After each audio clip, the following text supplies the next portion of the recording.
Bismillahirrahmanirrahim. Alhamdulillah. Wassalatu wassalamu ala Rasulillahi sallallohu alayhi va sallam.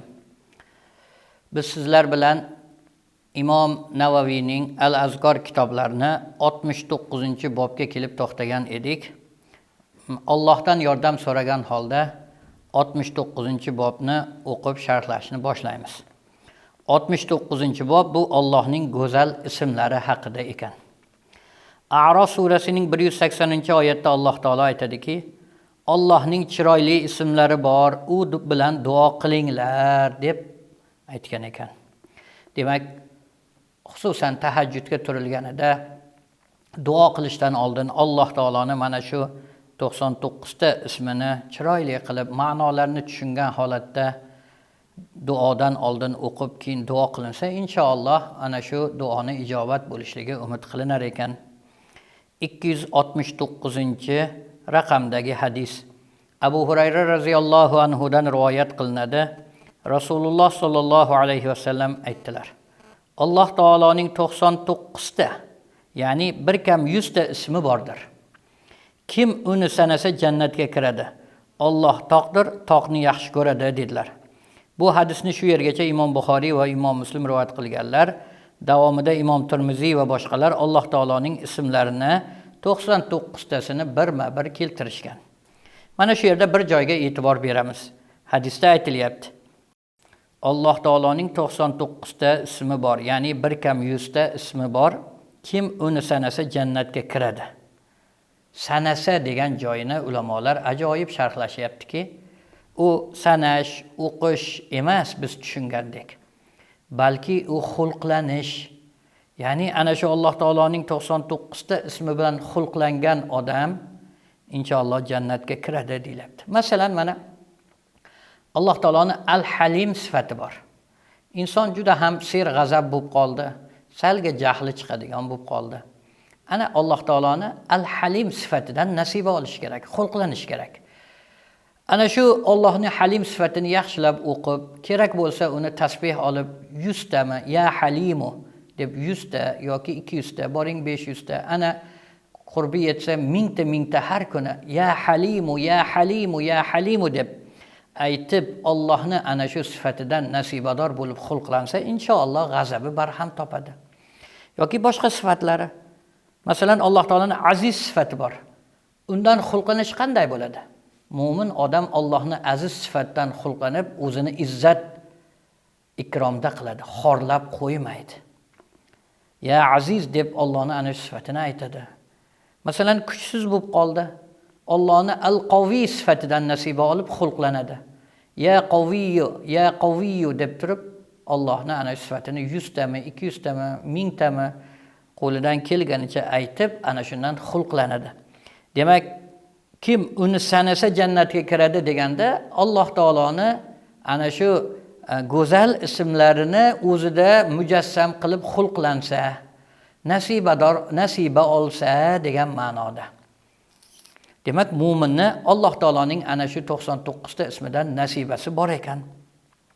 Bu haqda batafsil bilmoqchi bo'lganlar Muhammad Rotib Nablusi, Shayx Muhammad Rotib Nablusini Allohning go'zal ismlari degan kitobi bor. Ismullohul Azam degan ana shu kitobini biz qo'ldan kelgancha tarjima qildik. 99 tasi qisqa holatda bo'lgan, batafsil holatini 26 ta ismni hozir sharhlab bu Islom.uz kanalida berdik. Inshaalloh kelgusida buni oxiriga yetkazib, keyin uni bir shunaqa video tasma darsi qilish rejamizda bor, video dars. Inshaalloh kelgusida Alloh taoloning ana shu 99 ta ismlarini sharhini kitoblardan foydalanilgan holatda, xususan o'sha Shayx Muhammad Rotib Nablusiynikidan foydalanilgan va boshqa shunga o'xshash kitoblardan foydalangan holda inshaalloh siz azizlarga dars qilish rejamiz bor. Mana bu kitoblardan keyin inshaalloh unga ham navbat kelib qoladi. Demak, mana shu hadisni Imom Buxoriy, Imom Muslimlar rivoyat qilib, davomida Imom Tirmiziy va boshqalar rivoyat qilganda 99 tani Imom Tirmiziy va boshqalar batafsil aytishgan ekan. Imom Buxoriy bilan Muslimda esa ana shu hadisni o'zi bor ekan va Allohning sifatlari zikr qilinmagan ekan. Demak, mana Alloh taoloning 99 ta ismini zikr qilib o'qiymiz. Ana shu duodan oldin, ayniqsa tahajjuddagi duodan oldin qilishni tavsiya berishadi. Shu umid qilinadiki, duolar ijobat bo'linishligi. Demak, Alloh taoloning 90 ta ismini zikr qilishni boshlaymiz. Vallohu allazi, ya'ni Allohu Ar-Rahmanu Ar-Rahimu Al-Maliku Al-Quddusu As-Salamu Al-Mu'minu Al-Muhayminu Al-Azizu Al-Jabbaru Al-Mutakabbiru Al-Khaliqu Al-Bari'u Al-Musawwiru Al-Ghaffaru Al-Qahharu Al-Wahhabu Ar-Razzaqu Al-Fattahu Al-Alimu Al-Qabidu Al-Basitu Al-Khafidu Al-Rafi'u Al-Mu'izzu Al-Mudhillu Al-Sami'u Al-Basiru Al-Hakamu Al-Adlu Al-Latifu Al-Khabiru Al-Halimu Al-Azimu Al-Ghafuru Al-Shakuru Al-Aliyu Al-Kabiru Al-Hafizu Al-Muqitu Al-Hasibu Al-Jalilu Al-Karimu Al-Raqibu Al-Mujibu Al-Wasi'u Al-Hakimu Al-Wadudu Al-Majidu Al-Ba'ithu Al-Shahidu Al-Haqqu Al-Wakilu Al-Qawiyyu Al-Matinu Al-Waliyyu Al-Hamidu Al-Muhsi Al-Mubdi'u Al-Mu'idu Al-Muhyi Al-Mumitu Al-Hayyu Al-Qayyumu Al-Wajidu Al-Majidu Al-Wahidu As-Samadu Al-Qadiru Al-Muqtadiru Al-Muqaddimu Al-Muakhiru Al-Awwalu Al-Akhiru Al-Zahiru Al-Batinu Al-Wali Al-Muta'al Al-Barru At-Tawwabu Al-Muntaqimu Al-Afuwu Ar-Ra'ufu Malikul Mulki Dhul Jalali wal Ikrami Al-Muqsitu Al-Jami'u Al-Ghaniyyu Al-Mughni Al-Mani'u Ad-Darru An-Nafi'u An-Nuru Al-Hadi Al-Badi'u Al-Baqi Al-Warithu Ar-Rashidu As-Saburu. Mana shu Alloh taoloning 99 ta go'zal ismlari. Biz aytganimizdek, buni o'sha Doktor Muhammad Rotib Nablusiyning Allohning go'zal ismlari nomli kitobidan o'sha sayt orqali o'qib mukammal ma'nosini bilishga harakat qilamiz. Inshaalloh kelgusida uni kitob qilish rejamizda bor. Alloh o'zi muvaffaq qilsin. Demak, o'shandan ma'nosini bilib olamiz. Ana endi Alloh taoloning 99 ta ismlari o'sha bu yerda qisqa holatda ma'nolari aytilgan. Biz o'sha ma'nolarini unga murojaat qilib o'rganib olamiz. Ana endi Qur'onni tilovat qilish kitobiga yetib keldik. 70-bob Qur'on tilovati. Qur'on o'qish zikrlarning eng afzalidir. Qiroatda tadabbur qilish, tushunib o'qish matlub sanaladi. Qiroatning o'ziga xos odob va maqsadlari bor. Qori va qiroatning odoblari, sifatlari va ularga taalluqli jihatlar haqida bir kitob ham jamlagan edim.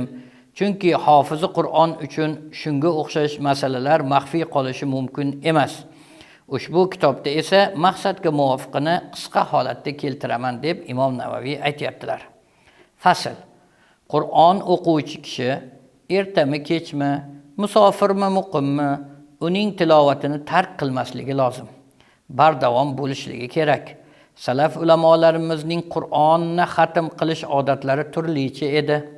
Ba'zilari 2 oyda bir xatm qilishar, ayrimlari har oyda xatm qilishardi, boshqalari 10 kunda yoki 8 kun yoki 7 kunda Qur'onni xatm qilardilar.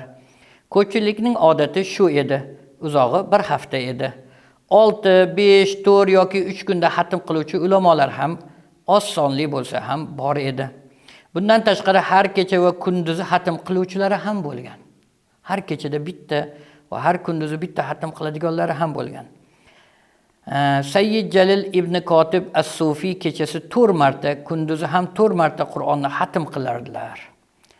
Tobiin Mansur ibn Zozon ibn Ibod esa peshin bilan asr orasida xatm qilardilar.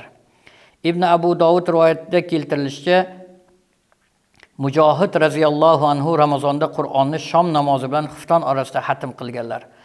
Ammo Qur'onni bir rakatda xatm qiladiganlar ko'pligidan ularni sanab adoga yetib bo'lmaydi.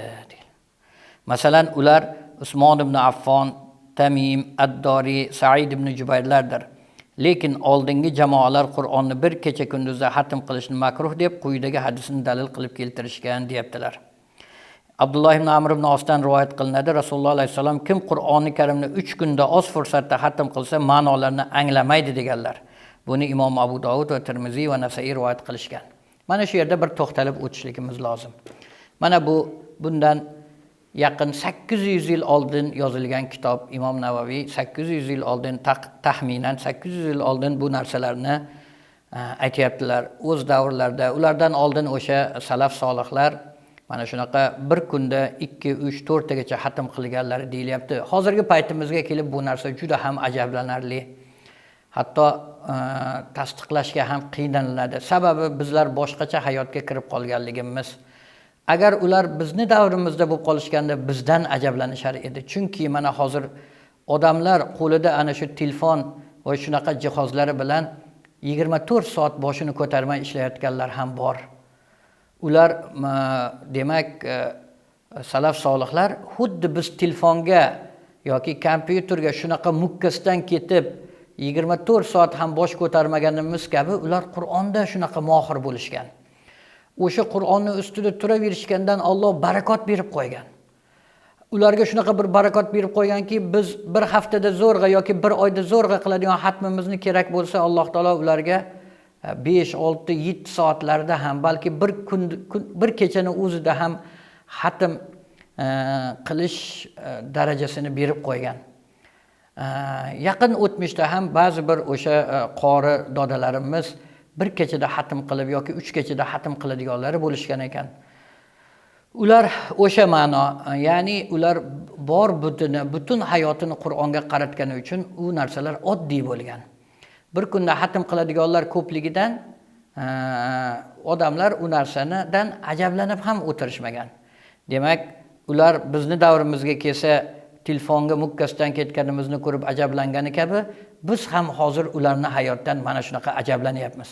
Demak, shunaqa voqealar kelganida o'zimizni davrimiz, o'zimizni muhit hayotimizga moslab ularni inkor qilgandan ko'ra, yaxshisi ularni o'sha toza muhitlari, ular o'shanaqa Allohning barakoti ularga yog'ilgani, ular gunoh qilmay doim Allohning tilovatda bo'lishgani uchun ana shunaqa g'ayri tabiiy bir karomatlar bilan Alloh ularni siylaganini his qilishga harakat qilib qo'ya qolaylik, ularni inkor qilgandan ko'ra. Mana shunaqa hikoyalar, voqealar kelsa, biz ularni o'sha davrga borib tushunishga harakat qilaylik. Chunki bu Imom Navaviydek muhaddis olim zot hech qachon yo'q narsani yozmaydilar. Muhaddislar hech qachon yolg'onga yaqin ham yo'lashmaydi. Ular shunaqa bir sodiq, siddiq bo'lgan zotlar. Ular bunaqa voqealarni aniq ko'zlar bilan ko'rgandan keyingina keltirishadi. Demak, aqlimiz qabul qilmayaptimi? Meni aqlim qabul qilmayapti deb ketaveraylik ularni ayblagandan ko'ra. Mana bu yerda aytib qo'yilyapti, lekin baribir namunali Qur'on tilovat qilishni mana Rasululloh alayhisalom aytib qo'ygan ekanlar. Demak, kim Qur'onni Karimni 3 kundan oz fursatda xatm qilsa, ma'nolarini anglamaydi. Ya'ni o'qishi mumkin, tilovat qilishi mumkin, musobaqa qilib o'zini o'sha musobaqada g'oliblik uchun harakat qilib qilishi mumkin. Mayli, u narsalar qilaversin, lekin ma'nosini tushuna olmaydi. Kim 3 kunda har kuni 10 poradan o'qisa, ma'nolarini ham tushunib, tadabbur qilib, haqiqiy ma'noda o'qir ekan. Shuning uchun qadimdan va hozirgi paytda ham ulamolarni ko'rdik, mana har payshanba kechqurun xatm Qur'on qilishadi, ya'ni 5 poradan. 6 kunda xatm qilib tugatib, payshanba kechqurun xatmni duosini qilishadi. Juma kuni dam, juma namozini o'qigandan keyin yana sekin boshlashadi. Demak, ular mana shuni odat qilishgan. Mana ko'rganmiz, Umarul Muxtor Sahro arsloni laqabini olgan, shahidlarni, mujohidlarni shayxi degan laqabni olgan libiyalik Umarul Muxtor ham o'sha ustozlariga vazifa bering deb borganlarida virdukal Qur'on, sening vazifang, virding, kunlik vazifang Qur'on deganlar. U kishi ham mana hayotlarini Ali Sallobiy tarixchi yozib qoldirgan. O'sha kitobda keltiriladi. Har payshanba kuni bu zot ham xatm qilib tugatardilar. Demak, solihlarning eng mo'tadil, eng o'rta tutgan yo'llari albatta qori bo'lsa juda bir oson bo'ladi. Qori bo'lmasa endi kitobga qarab har payshanba xatm qiladi. Lekin ulamolarimiz eng o'sha mo'tadil, oddiy musulmon, kasb hunari bor, tijorati bor musulmonlar uchun bir oyda bir xatm qilishni tavsiya berishadi. Har kuni bir poradan, ya'ni 10 varoq. Madina bosma Qur'onni 10 varoq, ya'ni 20 betdan o'qilsa bir pora bo'ladi. 30 kunda bitta xatm tugayveradi. Oddiy musulmonlar uchun ulamolarimiz mana bu 30 pora o'qishni tavsiya berishadi. Demak, bu narsalar tushunarlik. U bir kunda xatm qilganlarni eshitganimizda hech bir ajablanmasdan ularni muhiti shunaqa bir barakotli muhit bo'lganligini his qilib qo'ysak kifoya. Ammo Qur'on o'qishni qachon boshlash va xatm qilish tugatish vaqti qorini ixtiyoridadir o'quvchini. Masalan, Usmon roziyallohu anhu bir haftalik xatmlarni juma kechasi boshlab, payshanba kechasi tugatar ekanlar mana. Juma kechasi o'sha jumani o'qigandan keyin boshlar ekanlar. Payshanba kechasi tugar ekan. Mana ko'p solih kishilar mana shu Usmon ibn Affon roziyallohu anhuni odatlarini olishgan. Demak, mana shu eng yaxshi uslub. Abu Hamid G'azzoliy Ihyo-i Ulumuddin kitoblarida aytishlaricha, xatmlarning eng afzali kechasidagi va kunduzidagi xatmdir. Kunduzgi xatm dushanba kuni bomdod namozining 2 rakatida yoki undan keyin tugatiladi. Kechasidagi xatm juma kuni shom namozining 2 rakatida yoki undan keyin tugatiladi deb aytganlar. Qarang, ko'proq o'sha namozda bo'lgan xatm afzal deyilganda. Shuning uchun qori bo'lmaganlar afsuslanishi shu yerda. Qori bo'lgan insonlar uchun virdi vazifasi tayyor. U eng zikrlarni afzalini yurgan yo'lida o'qib, qaytarib, kuniga 5 porani bemalol o'qib qo'yish imkoniyati bor ular uchun. Shuning uchun qorilar bu dunyoda ham baxtlidir, inshaalloh oxiratda ham baxtlidir, agar Qur'onni o'sha ustidagi vazifalarni, haqlarini ado qilgan bo'lsa. Shunda kunduzining avvali va oxiriga yetishadi degan ekanlar Imom G'azzoliy. Ibn Abu Dovud tobiin Amr ibn Murradan qilgan rivoyatida u zot Qur'onni kechaning avvalida yoki kunduzning avvalida xatm qilishni yaxshi ko'rardilar deydilar. Yo kechani avvali o'sha shom namozi yoki kunduzni avvali bomdod namozida. Ya'ni bomdodni 2 rakatda tugatilar ekan. Tobiinlardan Talha ibn Masraf aytadilar: Kim Qur'onni kunduzi xatm qilsa, farishtalar kech kirguncha u kishiga salovat aytishadi. Kechasi xatm qilsa, tong otguncha salovatda bo'lishar ekan. Qarang, ham xatm qilib jannatdagi, oxiratdagi maqomni yuksaltiryapsiz. Kamiga farishtalar salovat aytib, yana ham sizni mavqeingizni ko'tarishga hissa qo'shishyapti. Mo'min banda uchun bundan boshqa baxt bormi? Demak, Allohning kalomini qiroat qilish insonni shunaqa bu dunyoda ham oxiratda ham baland darajalarga ko'taradi. 271-raqamdagi hadis Sa'd ibn Abu Waqqas roziyallohu anhu dan rivoyat qilinadi. Qur'onni xatm qiluvchining xatmi kechaning avvaliga to'g'ri kelsa, farishtalar tong otguncha unga salovat aytishadi. Agar kechaning oxiriga to'g'ri kelsa, ertasi kunning kechqurunigacha salovatda bo'lishadi dedilar. Imom Ahmad rivoyatlari. Endi fasl. Qur'on qiroati uchun ixtiyor qilingan vaqtning eng yaxshisi namozda bo'lgani ekan. Namozni ichida qilingan tilovat eng go'zal tilovat ekan. Ulamolarimiz xushuni qandoq qilib qo'lga kiritamiz? Namoz o'qiganimizda hayolimiz har tomonga ketib qolyapti. Bir yo'l ko'rsating deb so'rashganda, mashoyixlar ana Qur'ondan yangi suralarni yodlab, ana shuni namozda o'qishni yo'lga qo'yish kerak. Chunki inson bir xil kichik suralarni o'qiyversa, xushusi kamayib boraveradi. Shuning uchun Qur'ondan yangi oyatlarni yodlab, ma'nosi bilan yod olib, ma'nolarni his qilgan holda, ayniqsa hozir mana o'zbeklar uchun o'zbekcha tafsirlar chiqqan, arabcha oyatni yodlash barobarida yondan tafsirlarni ko'rib, ma'no nimada ketayotganini bilib turib namoz o'qilsa, xushu bir o'zgacha tarovat, o'zgacha bir namoziga go'zallik bo'lishiga hissa qo'shar ekan. Namozda qiyomni qiroat bilan uzun qilish, sajda va undan boshqa o'rinlarda uzoq turishdan afzal ekan. Qarang, sajdada uzoq turib, yo rukuda uzoq turgandan ko'ra, tik turganda Qur'on tilovati, zam sura qilinishini uzun bo'lishi u afzal ekan. Namozdan tashqaridagi qiroat esa kechasi bo'lgani yaxshiroq ekan. Kechaning ikkinchi yarmida bo'lgani esa avvalgidan a'loroq ekan. Shom namozi bilan xufton orasida bo'lgan tilovat yana ham mahbub ekan. Ammo kunduzgi tilovatlarning eng yaxshisi bomdod namozidan keyingisi ekan. Qur'on tilovat qilishning hech bir karohiyati yo'q. Hatto namoz o'qish man qilingan paytlarda ham tilovat qilinaveradi. Masalan, kunduzi mana 3 paytda namoz o'qish durust emas. Birinchisi o'sha bomdod tong, bomdodga azon aytilgandan quyosh chiqqungacha bomdod sunnat farzdan boshqa namoz o'qib bo'lmaydi. Quyosh chiqqandan keyin 15 minutdan keyin o'qisa bo'ladi. Ikkinchisi o'sha peshin vaqti 12:20 dan oldin 11:45 bilan 12:20 oraligida quyosh tikkaga kelganda namoz o'qib bo'lmaydi. Oxirgisi bu asr bilan shom oraligi, ya'ni quyosh botayotgan payt. Demak, quyosh chiqayotgan, quyosh o'rtaga kelgan va quyosh botayotgan paytda namoz o'qish durust emas. Lekin shu paytlarda ham Qur'on tilovat qilsa bo'laverar ekan. Ibn Abu Dovudning roziyallohu anhu Muoz ibn Rufoadan hikoya qilib aytishlaricha, ular asrdan keyingi tilovatni karih ko'rar edilar deb keltirilgan so'zlar esa nomaqbul va asossiz gap ekan. Imom Navaviy demak Ibn Abu Dovudni Muoz ibn Rufoadan aytgan gaplarni rad qilyaptilar. Asrdan keyin ham Qur'on tilovat qilsa bo'laverar ekan. Haqiqatda xalqimizda ham mana shu gap aylanib qoladi. Asr bilan shom orasida Qur'on o'qib bo'lmas ekan deb. Balki ba'zi bir tajribalarga suyanib aytilgan bo'lishi mumkin, lekin asarlarda buni man qilingan joyi yo'q ekan.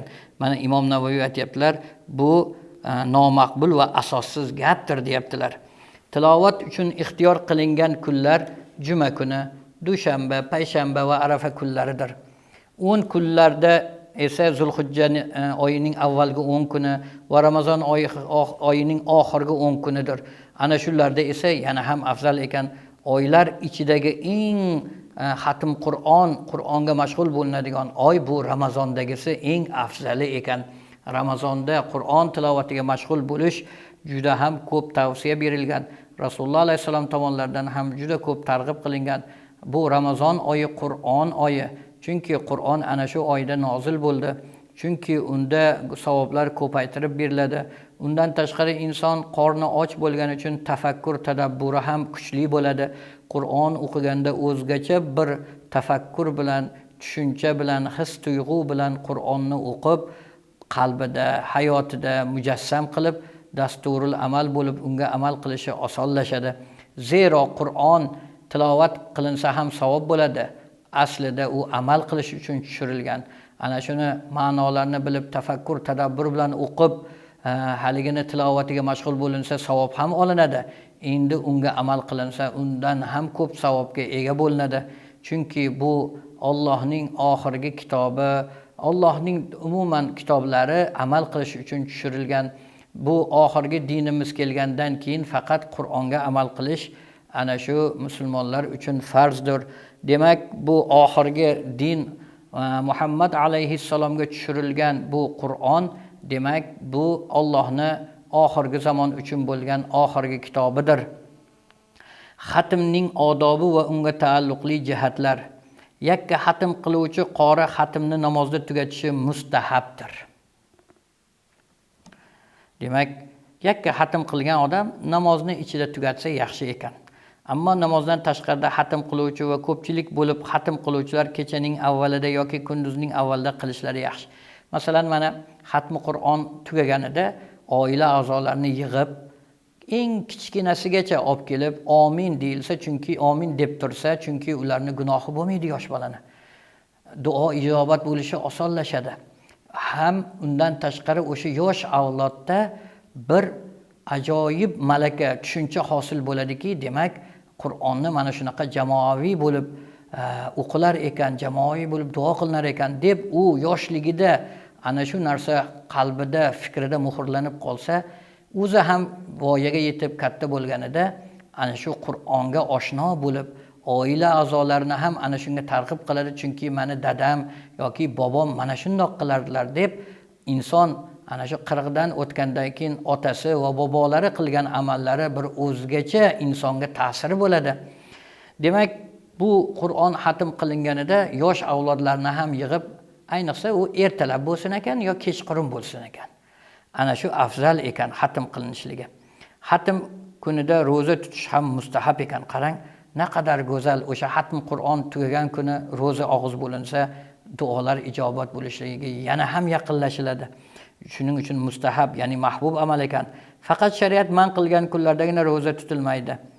Ya'ni hayit kunlariga to'g'ri kelib qolsa, xatmingiz boshqa bo'lib qolsa, mayli tutilmaydi-yu, lekin tutish makruh bo'lmagan kunlari tutib olinsa, ro'zani juda bir go'zal ish bo'lar ekan. Masalan, tobiinlardan Talha ibn Musarraf, Musayyib ibn Rafi' va Habib ibn Abu Sobit Qur'onni xatm qiladigan kunlari ro'zador bo'lishar ekan. Xatm majlislarida o'qishni biladiganlar ham, bilmaydiganlar ham hozir bo'lishi mustahab ekan. O'sha Qur'onni o'qishni bilmaydigan odamni ham oilangizda yuribdimi, olib kelib, hammani o'tkazib, keyin ana shunda xatm Qur'on qilinsa, bu go'zal bir odat ekan. O'sha odam ham Qur'onni barakotidan bir nasibador bo'lib qolar ekan. Nima uchun? Chunki Qur'onning ichiga ismi azam yashirilgan, Allohning bir buyuk ismlari.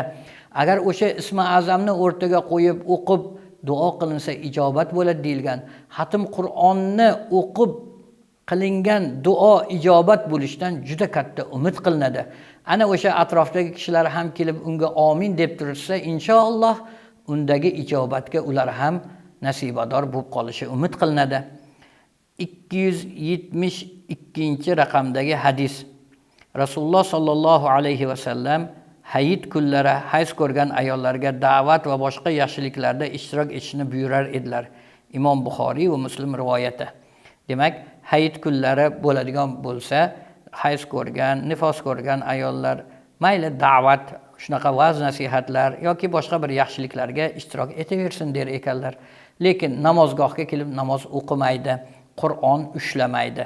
Undan boshqa masalan va'z nasihat, boshqa zikr majlislari bo'lsa ishtirok etaverar ekan. 273-raqamdagi hadis. Rivoyat qilinishicha Ibn Abbos radhiyallohu anhu bir kishiga Qur'on o'qiydigan bir odamni kuzatib yurishini tayinlardilar. Haligi qori Qur'on xatm qilishni boshlasa, tayin qilingan kishi Ibn Abbosga xabarini berar edi. Ibn Abbos esa ana shu xatmda ishtirok etardilar. Imom Dorimiy rivoyati.